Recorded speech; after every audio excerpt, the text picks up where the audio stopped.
Vous voyez comment, petit à petit, il commence dans le discours à lancer des ballons d'essai. Il va falloir travailler quelques heures de plus. On n'aura plus les moyens pour notre protection sociale. Et le ministre Lecornu nous dit l'objectif pour la France, c'est d'avoir bientôt 100 milliards d'euros chaque année qui est consacré au financement de l'armée. Il nous dit qu'il faudra passer de 2% du PIB en France à 3,5% du PIB en France. Ça fait à peu près 50 milliards d'euros par an de plus par rapport à ce qu'on fait aujourd'hui. Et quand j'ai entendu ce chiffre, je me suis souvenu que pendant la campagne de l'élection présidentielle de 2022, quand avec Jean-Luc Mélenchon, nous avions mis sur la table un plan d'investissement de 250 milliards d'euros par an pour faire face aux grandes urgences du moment. Dans ce plan d'investissement, il y avait un volet qui était consacré à la bifurcation écologique et au développement des services publics.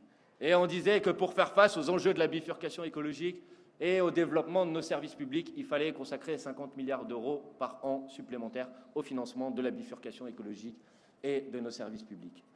Alors, je pose une question, puisqu'à l'époque, on nous avait dit que nous étions des irresponsables, que nous voulions dépenser des milliards et des milliards d'euros et que nous n'avions pas les moyens de le faire.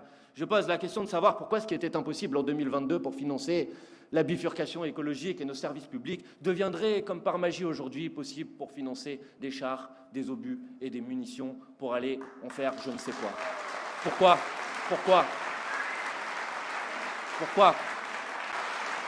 Et si nous avons choisi de faire de ce meeting un meeting pour la 6e République et pour la paix, c'est aussi parce que cet autoritarisme que je viens de dénoncer à l'instant est utilisé aujourd'hui pour nous imposer une course à la guerre, une politique que nous ne voulons pas.